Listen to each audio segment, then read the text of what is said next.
Você é o resultado do que pensa. Por James Allen. Tradução: Edward Smith. Por James Allen.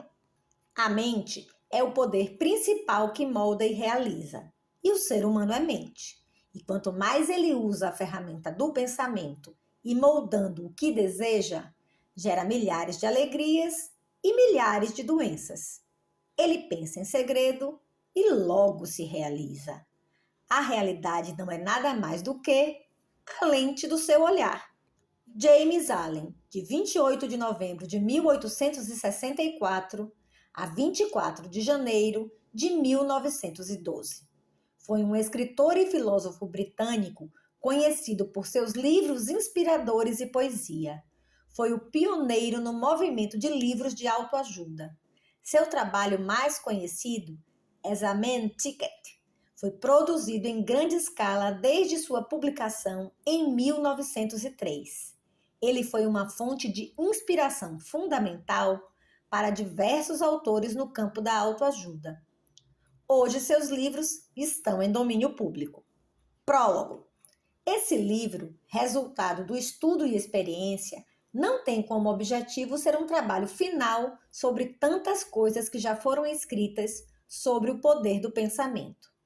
É um trabalho mais sugestivo do que uma explicação, e meu objetivo é estimular o homem e a mulher para a descoberta e percepção da seguinte verdade: somos nós mesmos os criadores de nós mesmos.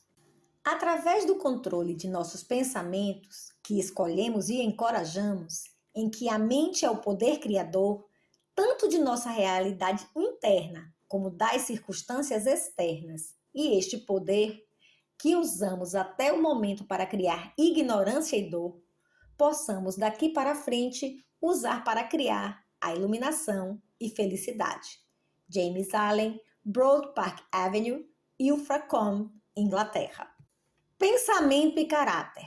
O aforismo, assim como o homem pensa em seu coração, assim ele é, não apenas demonstra a essência do ser humano, mas também indica o impacto em todas as condições e circunstâncias de sua vida. O ser humano é literalmente o que pensa, e seu caráter é a soma completa de todos os seus pensamentos.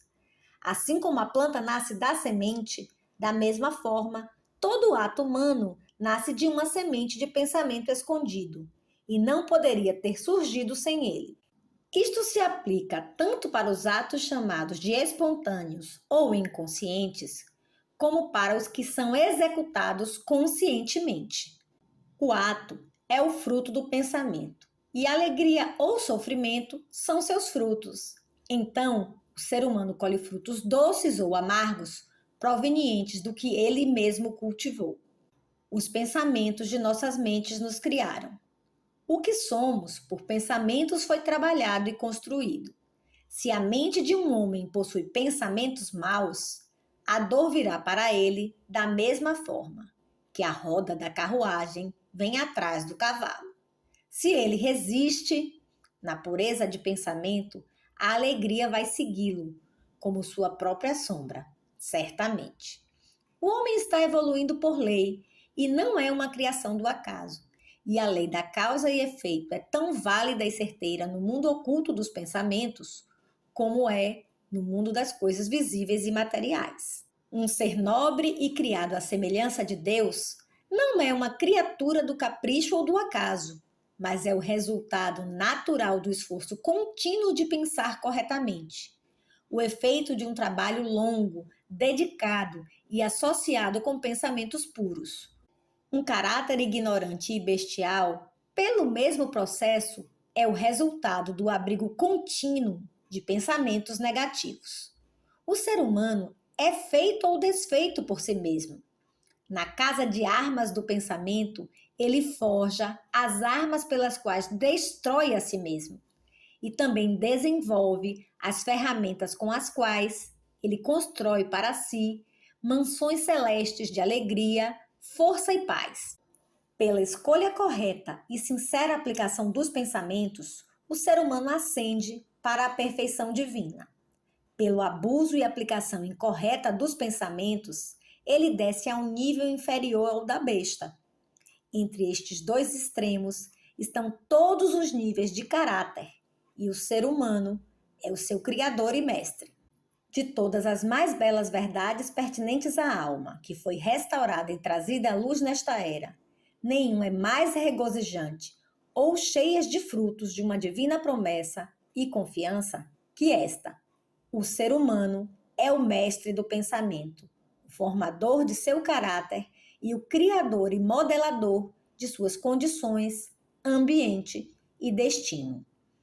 Como um ser de poder, inteligência e amor, e senhor de seus próprios pensamentos, o ser humano tem nas mãos a chave para toda a situação e possui em si mesmo o agente transformador e regenerativo pelo qual ele pode criar para si mesmo o que deseja.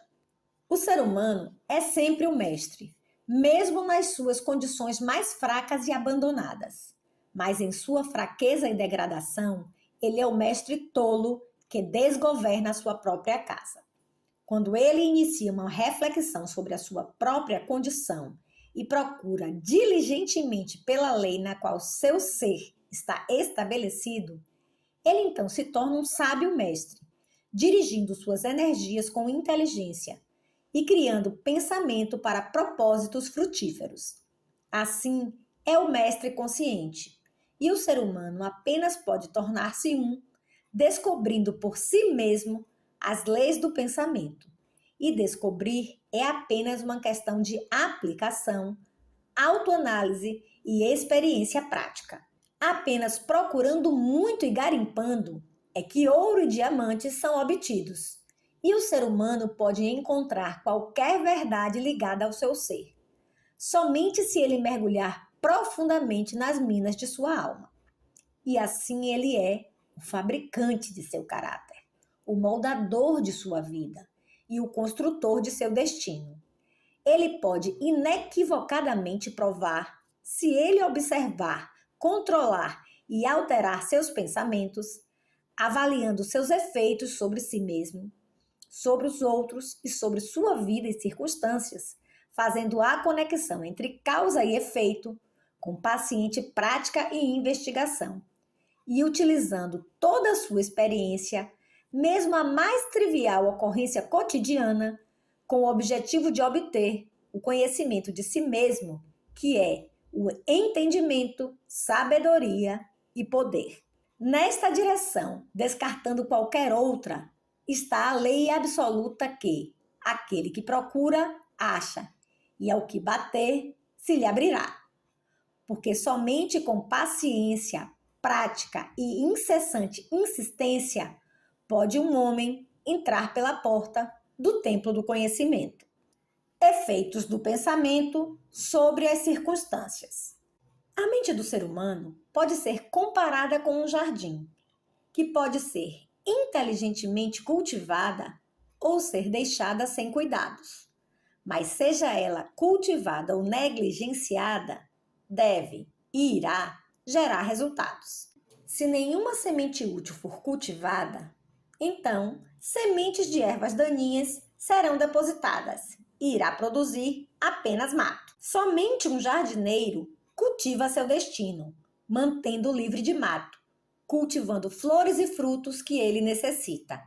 Então, nós devemos cuidar do jardim de nossa mente, arrancando tudo o que é ruim, sem valor e pensamentos impuros, e cultivar na direção de aperfeiçoar as flores e frutos corretos, úteis e de pensamentos puros.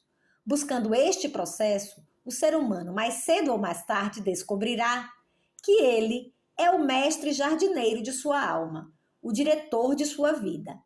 Ele também revelará dentro de si mesmo as leis do pensamento e compreenderá com crescente clareza como os pensamentos força e os elementos mentais operam na constituição de seu caráter, circunstâncias e destino.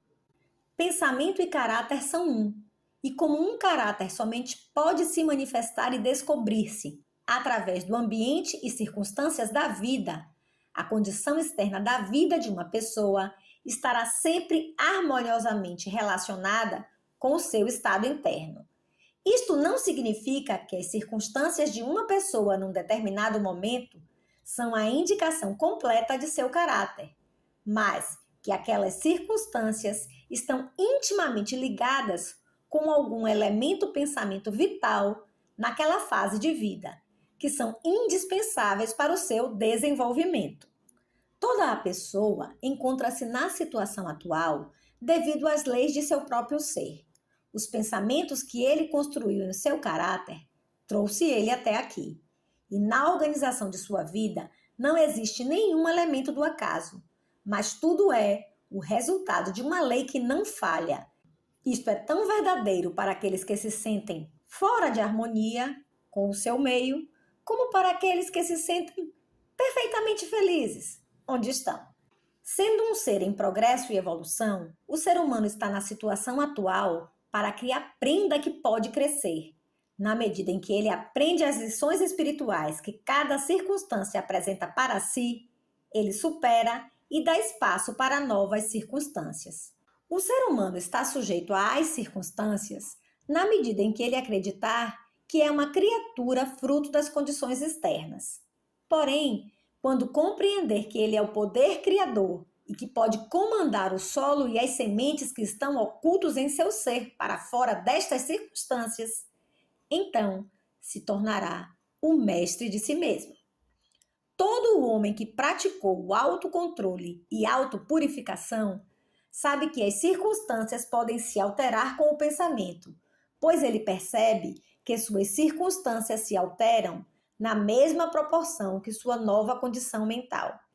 Isto é tão verdadeiro que quando um homem de maneira sincera procura corrigir os defeitos de seu caráter, faz mudanças e percebe progresso, ele passa rapidamente através de uma sucessão de vicissitudes.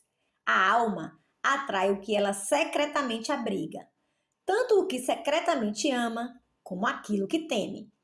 Alcança o mais alto de suas almejadas aspirações e cai no nível de seus desejos impuros. E as circunstâncias são os meios pelos quais a alma recebe a si mesma. Todo o pensamento semente cultivado, ou que se permite colocar na mente, fixar raiz ali e se multiplicar, irá florescer, mais cedo ou tarde, numa ação, trazendo sua própria colheita de oportunidades e circunstâncias. Bons pensamentos trazem bons frutos, maus pensamentos, maus frutos. O mundo externo das circunstâncias molda a si mesmo conforme o mundo interno dos pensamentos. E tanto as condições externas agradáveis e desagradáveis são fatores criadas para o benefício do indivíduo. Como ceifeiro de sua própria plantação, o ser humano aprende através do sofrimento e prazer. Seguindo os mais profundos desejos, aspirações, pensamentos pelos quais permite ser dominado, cedendo ao fogo fátuo de imaginações impuras ou persistentemente caminhando na autovia de fortes e altos esforços, o homem finalmente recebe os frutos que se cumprem nas condições externas de sua vida. Sempre se cumprirá a lei do aprimoramento e ajuste em todos os lugares. Um homem não vai parar num abrigo de indigentes ou numa prisão devido à tirania do destino ou circunstâncias, mas pela trilha de pensamentos negativos e desejos inferiores. Nem o homem de mente pura cai repentinamente no crime, simplesmente devido a forças externas. A mente criminal foi por longo tempo alimentada secretamente no coração, e o momento da oportunidade revelou o seu acumulado poder. As circunstâncias não fazem o homem, ela se revela para ele. Não existe tal condição de cair no vício e este homem previamente não possuir a inclinação, ou crescer na virtude e felicidade sem um contínuo cultivo de aspirações virtuosas. E o homem, portanto, como mestre e senhor dos pensamentos, é quem cria a si mesmo, o moldador e autor das circunstâncias. Mesmo no nascimento, a alma vem a si e, através de cada passo de sua peregrinação terrena, atrai as combinações de condições que se revelará a si mesma, que é o reflexo de sua própria pureza e impureza, força e fraqueza. Os homens não atraem o que desejam, mas aquilo que eles são. Seus caprichos, fantasias e ambições são frustrados a cada passo. Porém, seus mais profundos pensamentos e desejos são alimentados com sua própria comida, seja imunda ou pura. A divindade que nos molda até o fim está dentro de nós. Somos nós mesmos. É o ser humano que se algema a si mesmo. Pensamento e ação são os carcereiros do destino. Eles aprisionam, sendo inferiores, mas também são os anjos da liberdade. Eles liberam quando são pensamentos nobres. Não é pelo que reza e deseja que o homem recebe, mas o que realmente merece. Seus desejos e orações são apenas gratificados e atendidos quando eles estão em harmonia com seus pensamentos e ações. À luz desta verdade, qual então é o significado da frase lutar contra as circunstâncias? Significa que o homem está continuamente se revoltando contra um efeito, enquanto o tempo todo ele está nutrindo e preservando a causa dentro de seu coração. Esta causa pode tomar a forma de um vício consciente ou uma fraqueza inconsciente, mas seja lá o que for, teimosamente retarda os esforços de seu possuidor, e assim este clama alto por remédio. O ser humano está ansioso por melhorar suas circunstâncias, mas não está disposto a melhorar a si próprio. Está, portanto, preso. O homem que abraça a sua autocrucificação nunca falhará em conquistar o objeto em que seu coração reside. Isto é tanto verdade para coisas materiais como espirituais. Mesmo o homem que somente deseja adquirir riqueza deve estar preparado a fazer sacrifícios pessoais antes que possa atingir seu objetivo. E quanto mais seria necessário para que ele possa alcançar uma vida forte e equilibrada? Veja o exemplo de um homem que é miseravelmente pobre. Ele está tão ansioso em melhorar sua vida e confortos caseiros, mas a todo o momento foge do trabalho e considera-se justificado em enganar seu patrão em razão de seu pequeno salário. Este homem não compreende nem o mais simples rudimento destes princípios, que são as verdadeiras bases da prosperidade. E não é apenas totalmente desqualificado para sair de sua miséria, mas está em realidade atraindo para si uma miséria ainda mais profunda por abrigar e externar pensamentos preguiçosos, desonestos e covardes. Veja o exemplo de um homem rico que é vítima de uma doença dolorosa e persistente devido à gula. Ele está disposto a pagar altos valores para se livrar da doença, mas não quer sacrificar os seus desejos de glutão. Ele quer gratificar seu paladar com iguarias ricas e não naturais, e ainda assim manter sua saúde.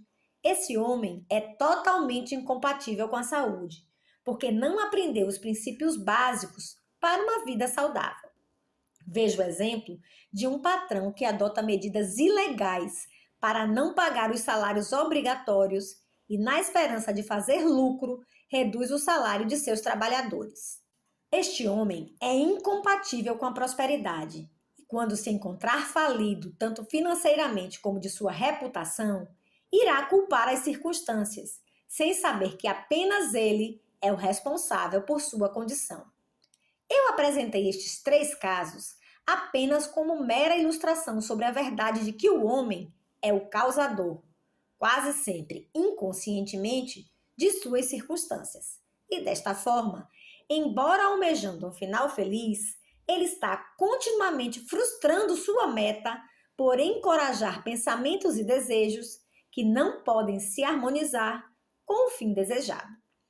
Estes exemplos poderiam ser variados indefinidamente, mas isto não é necessário, uma vez que o leitor pode, se assim decidir, tratar as ações da lei do pensamento sobre sua própria mente e vida. E até que isto seja feito, apenas fatos externos não servirão como base para o entendimento. Circunstâncias, entretanto, são tão complicadas, os pensamentos estão tão profundamente enraizados e as condições para a felicidade variam tanto para cada indivíduo que toda a condição da alma do homem, apesar de poder ser conhecida por si mesmo, não pode ser julgada por outro indivíduo, somente do ponto de vista externo de sua vida. O homem pode ser honesto em certas direções e ainda assim sofrer privações. O homem pode ser desonesto em certas direções e ainda assim adquirir riqueza. Mas a conclusão usualmente formada de que o homem fracassa devido à sua particular honestidade e que o outro prospera devido à sua particular desonestidade é o resultado de um julgamento superficial, o qual assume que o desonesto é totalmente corrupto e que o honesto é totalmente virtuoso. Sob a luz do entendimento e maior experiência, este julgamento é incorreto. O homem desonesto pode ter algumas admiráveis virtudes que o outro não possui, e os vícios detestáveis do homem honesto estão ausentes no outro. O homem honesto recebe os bons resultados de seus pensamentos e atos honestos. Ele também recebe sobre si os sofrimentos que seus vícios produzem. O homem desonesto, da mesma forma, recebe seus próprios sofrimentos e felicidades. É agradável ao orgulho humano acreditar que uma pessoa sofre por causa da virtude do outro, mas não até o homem ter extirpado cada sufocante, amargo e impuro pensamento de sua mente e lavado cada mancha de pecado de sua alma, estará ele na posição de saber e declarar que seu sofrimento é resultado de seu bem e não de suas más qualidades. E neste caminho, muito antes de ter atingido esta suprema perfeição, ele terá encontrado, trabalhando em sua mente e vida, a grande lei, que é absolutamente justa e que não pode, portanto, dar o bem para o mal e o mal para o bom. Possuidor de tal conhecimento, ele então saberá, olhando para trás em seu passaporte ignorante e cego, que sua vida é e sempre foi justamente ordenada e que toda a sua experiência passada, boa ou má, foi o justo resultado de sua evolução, de um ser ainda em evolução. Bons pensamentos e ações nunca irão produzir maus resultados. Maus pensamentos e ações nunca irão produzir bons resultados. Isto é o mesmo que dizer que nada pode vir do milho, senão milho. Nada pode vir de espinhos, senão espinhos. O homem compreende isto no mundo material e trabalha de acordo, mas pouco compreende isto no mundo mental e moral, apesar disto operar de maneira tão simples e certa. E ele, entretanto, não coopera com esta lei. O sofrimento é sempre o efeito do pensamento errado em determinada direção. É uma indicação de que o indivíduo está fora de harmonia consigo mesmo, com a lei de seu ser. O único e supremo propósito do sofrimento é purificar, queimar tudo o que é inútil e impuro. O sofrimento cessa para quem é puro. Não existe nenhum propósito em refinar o ouro com fogo quando este estiver livre de impureza, e um ser totalmente puro e iluminado não poderia sofrer. As circunstâncias que o homem recebe com o sofrimento são o resultado de sua própria harmonia mental. As circunstâncias que o homem recebe com bênçãos são o resultado de sua própria harmonia mental. Bênçãos, não posses materiais, são a medida de pensamentos corretos. Infelicidade e não a falta de bens materiais são a medida dos pensamentos incorretos. O homem pode ser amaldiçoado e rico, pode ser abençoado e pobre. Bênçãos e riquezas estão juntas apenas quando a riqueza é usada sábia e corretamente. E o homem pobre somente é miserável quando ele acredita que sua sorte é um fardo imposto injustamente. Indigência e indulgência são dois níveis extremos de miséria. Ambos são igualmente não naturais e o resultado de desordem mental. O ser humano não estará equilibrado enquanto não for feliz, saudável e próspero. E felicidade, saúde e prosperidade são os resultados de um ajuste harmonioso do interior com o exterior, do homem com os seus arredores. Um ser humano apenas se torna humano quando ele cessa de reclamar e insultar, e começa a procurar a justiça oculta que regula sua vida. E na medida em que adapta a sua mente ao fator regulador, ele para de acusar os outros como a causa de sua condição e muda seu comportamento com fortes e nobres pensamentos.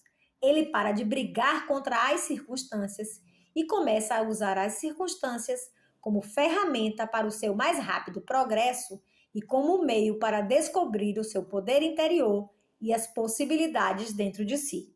A lei, não a confusão, é o princípio dominante do universo. Justiça e não injustiça é a alma e substância da vida. E honestidade e não a corrupção é o arquétipo e força movente no governo espiritual do mundo. Sendo assim, o homem tem o dever de perceber que o universo é justo e que durante o processo de corrigir-se, ele irá aprender que na medida em que ele altera os seus pensamentos a respeito das coisas e pessoas, as situações e pessoas irão se alterar perante ele. A prova para esta verdade está dentro de cada ser humano. E isto pode ser comprovado através da investigação pela sistemática introspecção e autoanálise. Se um homem radicalmente alterar seus pensamentos, ele ficará surpreso com a rápida transformação que irá ocorrer nas condições materiais de sua vida. O ser humano acredita que os pensamentos podem ser mantidos em segredo, mas não podem, pois rapidamente se cristalizam num hábito, e os hábitos se solidificam em circunstâncias. Pensamentos bestiais se cristalizam em hábitos de vícios e sensualidade, que se solidificam em circunstâncias de penúria e doença. Pensamentos impuros de qualquer tipo se cristalizam em hábitos desgastantes e confusos, que se solidificam em distrações e circunstâncias diversas. Pensamentos de medo, dúvida e indecisão se cristalizam em hábitos de fraqueza, covardia e procrastinação, que se solidificam em circunstâncias de fracasso, pobreza e dependência crônica. Pensamentos preguiçosos se cristalizam em hábitos de falta de clareza e desonestidade, que se solidificam em circunstâncias de tolice e extrema pobreza. Pensamentos de ódio e condenação se cristalizam em hábitos de acusação e violência, que se solidificam em circunstâncias de injúria e perseguição. Pensamentos egoístas de qualquer tipo se cristalizam em hábitos de pensar apenas em si, que se solidificam em circunstâncias de mais ou menos sofrimento. Por outro lado, pensamentos belos de todo o tipo se cristalizam em hábitos de graça e gentileza, que se solidificam em circunstâncias de cordialidade e iluminação. Pensamentos puros se cristalizam em hábitos de temperança e autocontrole, que se solidificam em circunstâncias de calma e paz. Pensamentos de coragem e autoconfiança e determinação se cristalizam em hábitos virtuosos, que se solidificam em circunstâncias de sucesso, abundância e liberdade. Pensamentos de dinamismo se cristalizam em hábitos de clareza e execução, que se solidificam em circunstâncias de satisfação. Pensamentos de gentileza e perdão se cristalizam em hábitos de respeito, que se solidificam em circunstâncias de proteção e preservação. Pensamentos de amor e altruísmo se cristalizam em hábitos de autoesquecimento em favor dos outros, que se solidificam em circunstâncias de certa e crescente prosperidade e verdadeiras riquezas. Qualquer sucessão persistente de pensamentos, sejam eles bons ou maus, não falharão em produzir seus resultados na pessoa e suas circunstâncias. O ser humano não pode diretamente escolher estas circunstâncias, mas pode escolher seus pensamentos e então, indiretamente, com toda a certeza, irá moldar suas circunstâncias. A natureza sempre ajuda o ser humano na gratificação dos pensamentos que ele mais nutre. Desta forma, serão apresentadas oportunidades que irão rapidamente trazer à tona todos os pensamentos bons como os maus. Se o ser humano abandonar pensamentos negativos, então o mundo todo ficará mais suave e estará pronto para ajudá-lo. Se ele deixar de lado pensamentos doentios e de fraqueza, oportunidades irão surgir por todos os lados para suportar suas firmes decisões. Se ele encorajar bons pensamentos numa fatalidade, irá atá-lo à miséria e à vergonha. O mundo é o seu caleidoscópio, e a combinação de cores que a cada momento se apresenta para você é o maravilhoso ajuste de imagens de seus próprios turbilhões de pensamentos. Então você será o que deseja ser. Deixe um fracasso encontrar seu falso conteúdo naquela palavra pobre, ambiente. Mas o espírito desdenha dela e está livre. Ele domina o tempo, conquista o espaço. Ele encurrala aquele arrogante impostor, o acaso, e ordena ao tirano, circunstâncias, descoroado, a assumir o assento de servo. A vontade humana, aquela força invisível, a prole de uma alma imortal, pode abrir caminho para qualquer objetivo, mesmo que paredes de granito interfiram. Não impaciente a atrasos, mas aguarda como aquele que compreende. Quando o espírito se levanta e ordena, os deuses estão prontos para obedecer. Efeito do pensamento na saúde e no corpo. O corpo é o servo da mente. Ele obedece aos comandos da mente, mesmo que escolhidos conscientemente ou de maneira automática. Quando ordenado por pensamentos negativos, o corpo afunda rapidamente na doença e na decadência. Ao comando de pensamentos positivos, será revestido com juventude e beleza.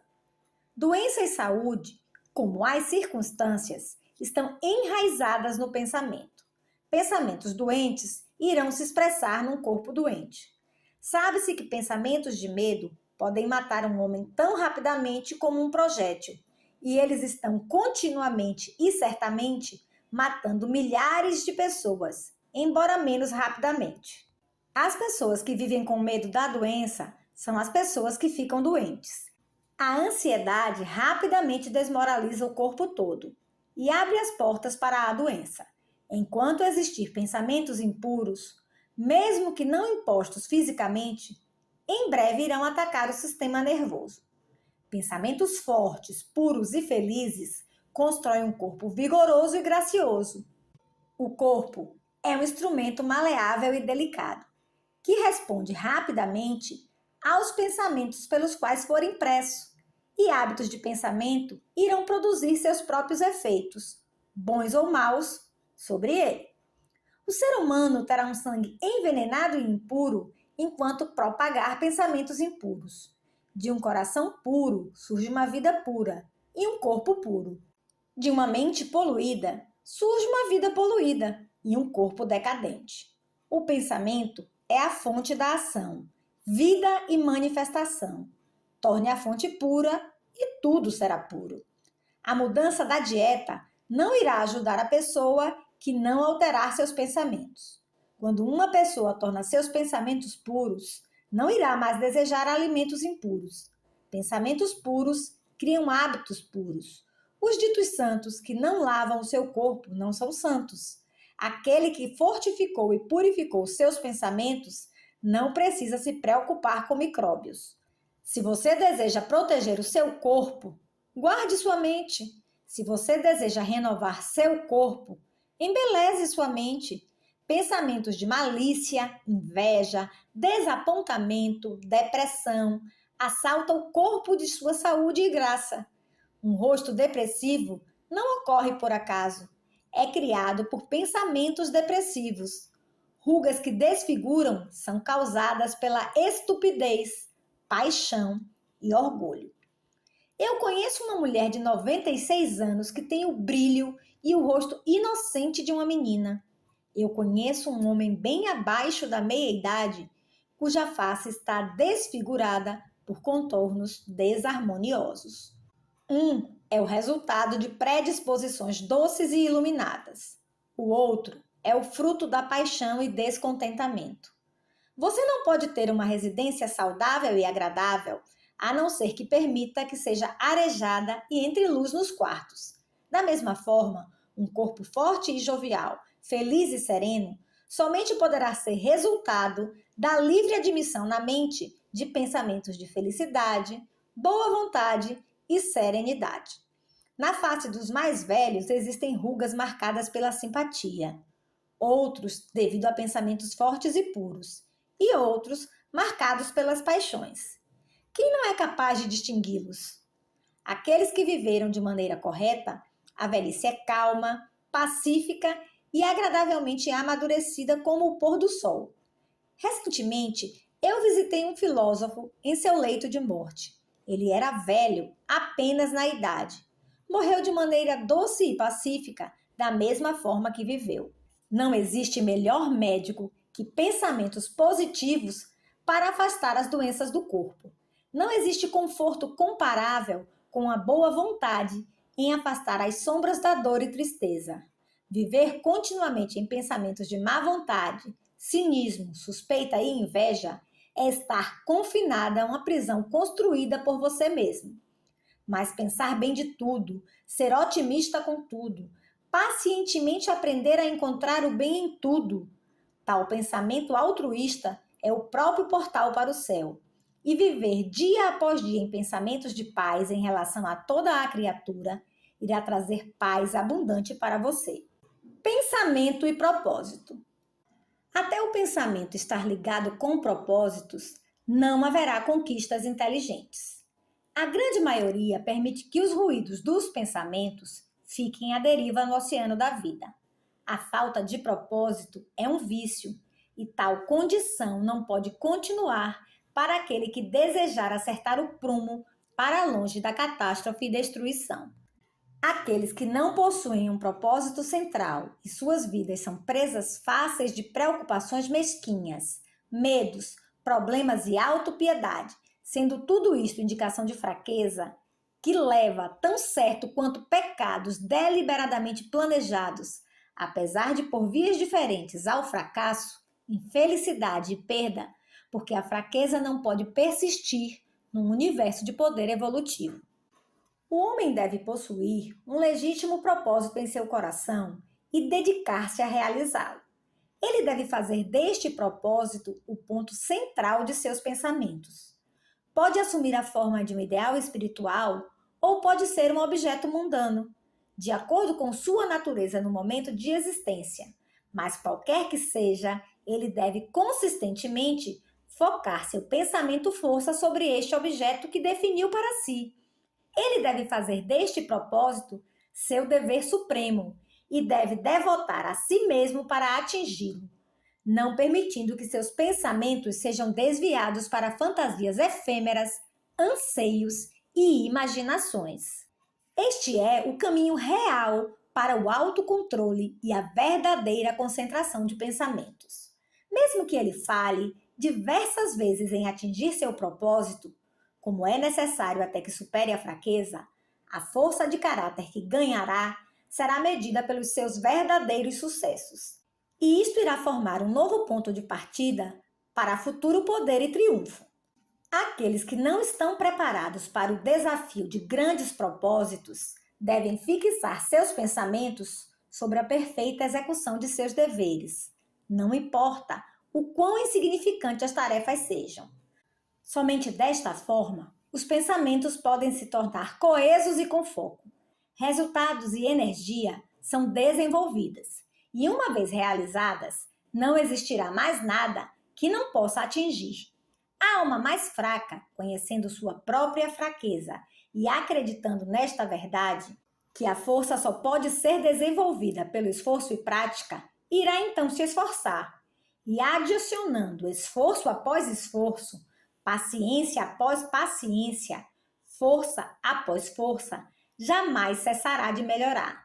Irá finalmente crescer divinamente forte. Da mesma forma que um homem fraco pode se tornar forte através do cuidadoso e paciente treino, também o homem de pensamentos fracos pode fazê-los fortes exercitando-se no correto pensar. Deixar de lado a falta de propósito e a fraqueza e começar a pensar com propósito é entrar no ranking dos fortes que reconhecem a derrota como um dos caminhos para a realização, que fazem de tudo para atingir e que pensam com vigor, empreendem sem medo e alcançam com maestria. Tendo concebido o seu propósito, o homem deve, mentalmente, marcar um caminho reto para a sua realização, não desviando o seu olhar nem para a direita, nem para a esquerda. Dúvidas e medos devem ser rigorosamente excluídos. Estes são elementos desintegrantes que quebram a linha reta do esforço, tornando-a torta, ineficaz, inútil. Pensamentos de dúvida e medo nunca realizam nada e nunca podem realizar. Eles sempre levam ao fracasso. Propósito, energia e poder de realização e todo pensamento forte cessam quando a dúvida e o medo surgem. A vontade em realizar surge do conhecimento de que podemos fazer. Dúvida e medo são os grandes inimigos do conhecimento, e aquele que os encoraja e que não os massacra, frustra-se a cada passo. Aquele que dominou a dúvida e o medo venceu o fracasso. Cada pensamento seu está alinhado com poder e qualquer dificuldade são bravamente encaradas e sabiamente superadas. Seus propósitos são cultivados e eles florescem e trazem bons frutos, que não caem prematuramente no solo. Pensamento destemido, aliado com propósito, torna-se uma força criativa. Aquele que sabe isto está pronto para se tornar algo superior e mais forte que meros pensamentos oscilantes e sensações efêmeras. Aquele que faz isto se tornou o controlador consciente e inteligente de seus poderes mentais. O pensamento como fator na realização. Tudo que o homem alcança e tudo que ele não consegue alcançar é o resultado direto de seus próprios pensamentos. Em um universo perfeitamente ordenado, onde a perda de propósito significaria total destruição, a responsabilidade individual deve ser absoluta. A fraqueza e a força de um homem, a pureza e impureza, pertencem a ele mesmo, e não a outro homem. Foram criadas por ele mesmo, e não por outro homem. E somente pode ser alterada por ele mesmo, não por outra pessoa. Seu sofrimento e sua felicidade vêm de dentro, da forma como ele pensa. Assim ele é, da forma que quer continuar a pensar. É como irá permanecer. Um homem forte não pode ajudar o mais fraco, a menos que o mais fraco esteja disposto a ser ajudado. E mesmo assim, um homem fraco deve tornar-se forte por si próprio. Ele deve, por seus próprios esforços, desenvolver a força que ele admira no outro. Ninguém, mas apenas ele próprio, pode alterar sua condição. É comum as pessoas pensarem da seguinte forma: muitos homens são escravos porque existe um opressor. Vamos odiar o opressor. Agora, no entanto, existe uma crescente minoria invertendo este julgamento, dizendo: um homem é o opressor porque muitos são escravos. Vamos desprezar os escravos. A verdade é que o opressor e o escravo são cooperadores na ignorância. E enquanto parece que se afligem um ao outro, estão em realidade afligindo a si mesmos. Um perfeito entendimento percebe a ação da lei na fraqueza do oprimido e no poder mal aplicado do opressor. Um perfeito amor, vendo o sofrimento que ambas as condições estão envolvidas, não condena nenhuma delas. Uma perfeita compaixão envolve tanto o opressor como os oprimidos. Aquele que conquistou a fraqueza e colocou de lado todo o pensamento egoísta não pertence nem ao opressor nem ao oprimido. Este está livre. O ser humano apenas poderá amadurecer, conquistar e realizar-se elevando os seus pensamentos. Ele apenas permanecerá fraco, desprezível e miserável se recusar-se a elevar seus pensamentos. Antes que o homem possa atingir qualquer coisa, mesmo as mundanas, ele precisa elevar seus pensamentos acima das indulgências animais que escravizam. Isto não significa de maneira alguma que ele precisa, para ter algum sucesso, eliminar toda a animalidade ou egoísmo, mas em alguma extensão isto deve ser sacrificado. Um homem cujos primeiros pensamentos são a satisfação animal não pode nem pensar claramente, nem planejar metodicamente. Ele não consegue encontrar nem melhorar seus recursos latentes e irá fracassar em qualquer empreendimento. Se não começar a controlar seus pensamentos, ele não estará numa posição de controlar seus afazeres ou assumir responsabilidades sérias. Ele não está apto a agir de forma independente e autônoma, mas ele estará limitado somente por seus pensamentos que ele escolhe. Não existe progresso nem realização sem sacrifício, e o sucesso material de uma pessoa estará na medida em que ela sacrifica seus confusos pensamentos animais e foque sua mente no desenvolvimento de seus planos, no fortalecimento de suas resoluções e autoconfiança. Quanto mais alto elevar seus pensamentos, mais forte, justa e honesta esta pessoa torna-se. Seu sucesso será elevado e mais abençoadas e duradouras serão suas realizações. Realizações intelectuais são o resultado do pensamento consagrado na busca do conhecimento, ou da beleza e verdade na vida e natureza. Tais realizações, por vezes, são associadas com a vaidade e ambição, mas elas não são os resultados destas características. Elas são os resultados naturais de um longo e árduo esforço, de pensamentos puros e altruístas.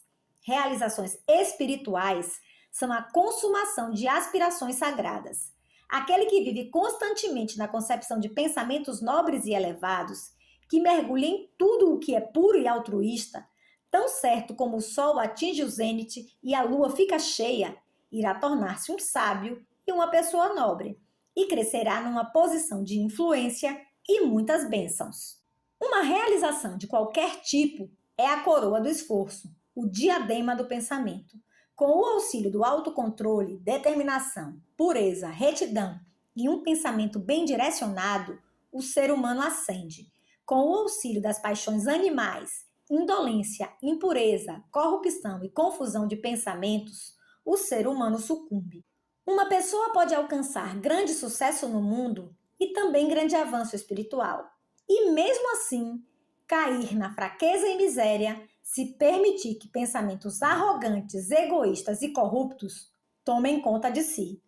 As vitórias obtidas com pensamentos corretos apenas podem ser mantidas com a vigilância.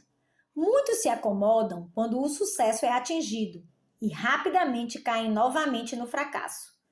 Todas as realizações, sejam nos negócios, intelectuais ou espirituais, são o resultado de um pensamento focado. São também governadas pelas mesmas leis e possuem o mesmo método. A única diferença está no objeto que foi conquistado. Aquele que busca pequenas realizações precisa se sacrificar um pouco. Aquele que deseja realizar muito deve sacrificar muito. Aquele que deseja obter a excelência precisa se sacrificar muito. Visões e ideais. Os sonhadores são os salvadores do mundo. O mundo visível é sustentado pelo invisível. Então o ser humano, enquanto vive suas provações, pecados e inclinações sórdidas, são nutridos pelas belas visões de seus sonhadores solitários. A humanidade não pode se esquecer de seus sonhadores, não pode deixar seus ideais enfraquecerem e morrerem. Isto vive dentro deles. Conhecem estes ideais como realidades que um dia verão e conhecerão. Compositores, escultores, pintores, poetas, profetas, sábios. Estes são os criadores do mundo de amanhã, os arquitetos do céu. O mundo é belo porque estes já viveram, e sem ele, a humanidade trabalhadora pereceria. Aquele que cultiva uma visão bela, um grande ideal em seu coração, um dia irá realizá-lo. Colombo nutriu a visão de outro mundo e descobriu. Copérnico alimentou a visão de múltiplos mundos num vasto universo, e ele revelou isto. Buda contemplou a visão de um mundo espiritual de pura beleza e perfeita paz, e ele entrou nele. Alimente suas visões, acalente seus ideais, sinta amor pela música que agita o seu coração, o belo que está se formando em sua mente, o amor que reveste seus pensamentos mais puros, porque dele surgirá uma condição encantadora. Tudo, um ambiente celestial, através destes, Se você permanecer fiel a eles, seu mundo será, por fim, construído. Desejar e obter, aspirar e realizar. Deve os desejos mais básicos do ser humano receber a mais alta medida de gratificação e suas mais puras aspirações morrerem de fome por falta de sustento? Esta não é a lei. Tal condição não pode ocorrer. Pedi e recebereis. Sonhe sonhos elevados e conforme você sonha, você se tornará. Sua visão é a promessa do que você será um dia. Seu ideal é a profecia do que você irá por fim revelar. As maiores realizações foram no início e por algum tempo um sonho. O carvalho foi antes semente. O pássaro aguarda dentro do ovo. E na mais alta visão da alma, um anjo que desperta se agita. Os sonhos são as sementes da realidade. Suas circunstâncias podem ser desagradáveis, mas elas não permanecerão assim por muito tempo se você focar num ideal e lutar para atingi-lo. Não se pode iniciar uma viagem interna e permanecer parado externamente. Veja o exemplo de um jovem duramente oprimido pela pobreza e trabalho, confinado às longas horas de trabalho numa fábrica insalubre, analfabeto e carente de qualquer educação. Mas ele sonha por coisas melhores. Ele pensa na inteligência, no refinamento, na graça e beleza. Ele concebe e mentalmente constrói uma condição ideal de vida. A visão de maior liberdade e um escopo mais amplo toma posse dele. Esta agitação interna faz com que tome ação e ele passa a utilizar todo o seu tempo livre e meios, por menor que sejam, para desenvolver seus poderes latentes e recursos. Muito rapidamente, sua mente se alterou tanto que a fábrica não pode mais segurá-lo. O ambiente tornou-se tão fora de harmonia com sua mentalidade que é descartada de sua vida como uma roupa velha jogada fora. E com o surgimento de oportunidades que se encaixam com o escopo de seus novos poderes, ele deixa esta vida para sempre. Anos mais tarde, vemos este jovem já adulto. Tornou-se um mestre em certas forças da mente, que ele maneja com influência mundial e praticamente com poder inigualável. Em suas mãos, ele segura cordas de responsabilidade gigantescas. Ele fala e vidas são mudadas. Homens e mulheres se apegam em suas palavras e mudam seus caracteres. E como o sol, ele se torna uma referência fixa e central, nas quais inumeráveis destinos revolvem em torno. Ele encontrou a visão de sua juventude. Ele se tornou uno com o seu ideal.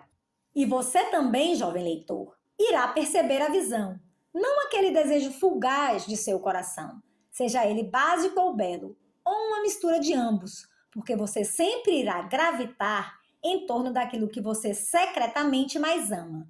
Em suas mãos será colocado o exato resultado de seus próprios pensamentos. Você irá receber aquilo que você merece, nem mais, nem menos. Qualquer que seja o ambiente em que você se encontra agora, você irá cair, permanecer ou se elevar por meio de seus próprios pensamentos, sua visão, seu ideal. Você se tornará tão pequeno quanto seus desejos controladores e tão grande quanto suas aspirações dominantes. Nas belas palavras de Stanton Kirkham Davis, você é uma pessoa responsável e agora você irá atravessar a porta que por tanto tempo foi a barreira de seus ideais e irá encontrar-se perante uma plateia. A caneta ainda atrás de sua orelha, manchas de tintas entre seus dedos e então ali verterá uma torrente de suas aspirações. Você pode estar conduzindo ovelhas e você caminhará a uma cidade bucólica e de boca aberta. Irá vagar sobre a intrépida orientação do espírito no estúdio dos mestres. E após alguns instantes, ele irá dizer a você: não tenho mais nada para te ensinar. Se você se tornou o mestre, que até recentemente sonhava com grandes conquistas enquanto conduzia ovelhas, você poderá deixar de lado o que fazia e assumir para si a regeneração do mundo. Aquele que não pensa, o ignorante e o indolente, vendo apenas o efeito aparente das coisas e não os fatos em si, fala de sorte, fortuna e acaso. Vendo um homem enriquecer, ele diz: que sorte ele tem! Observando o outro se tornando um intelectual, ele exclama: como ele é favorecido! E percebendo o caráter santo e ampla influência de outra pessoa, comenta: como a sorte ajudou ele ao longo da vida. Ele não enxerga as tentativas e erros e lutas por quais estas pessoas encontraram voluntariamente de modo a ganhar sua experiência. Não possuem conhecimento dos sacrifícios que eles fizeram, dos esforços destemidos que colocaram adiante, da fé que exercitaram para superar o que era aparentemente intransponível e realizar a visão de seu coração. Eles não sabem da escuridão e amarguras. Eles apenas enxergam luz e alegria e chamam isto de sorte. Ele não percebe a longa e árdua jornada, mas somente o agradável objetivo atingido e chama isto de boa sorte. Não entende o processo, mas somente percebe o resultado e chama isto de acaso.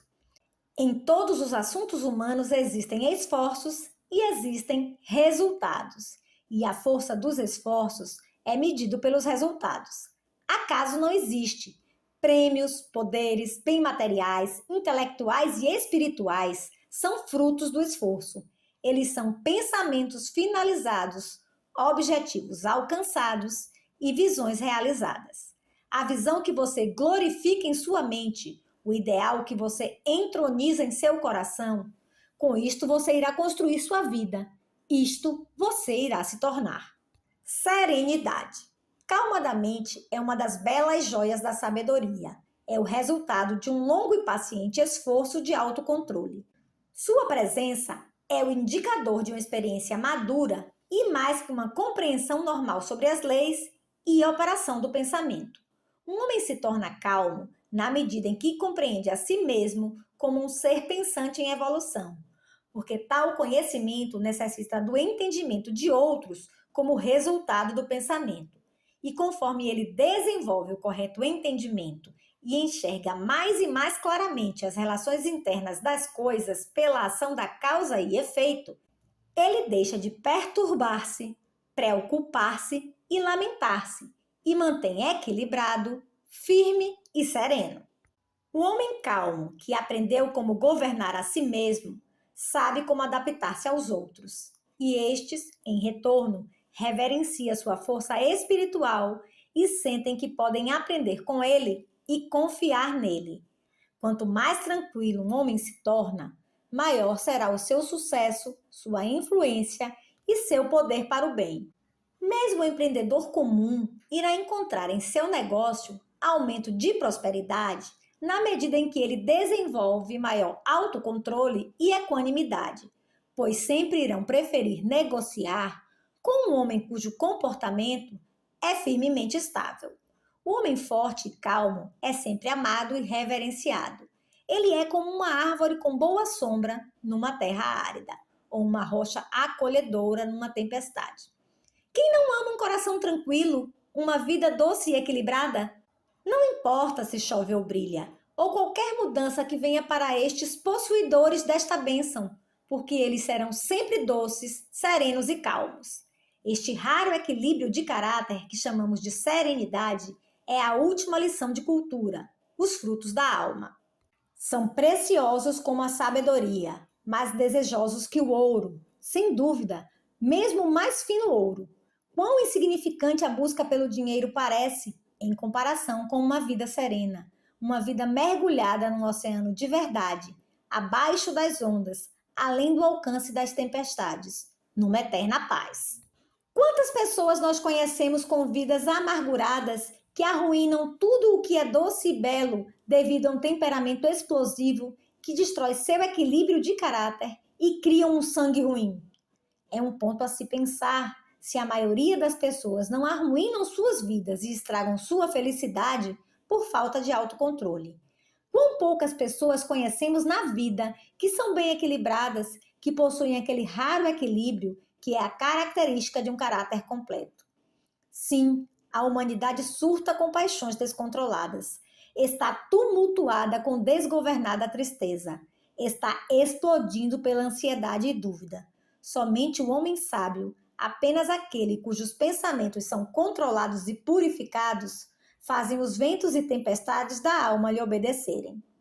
Almas sacudidas pela tempestade onde quer que estejam, sobre qualquer condição em que estejam vivendo, saibam que neste oceano da vida, ilhas de bem-aventurança estão sorrindo e a ensolarada costa de seus ideais aguarda a sua chegada. Mantenha sua mão firme no leme do pensamento. No barco de sua alma reclina o mestre comandante. Ele dorme. Acorde-o. Autocontrole é força. Pensamento correto é domínio. Calma é poder. Diga para seu coração: que seja feita a paz.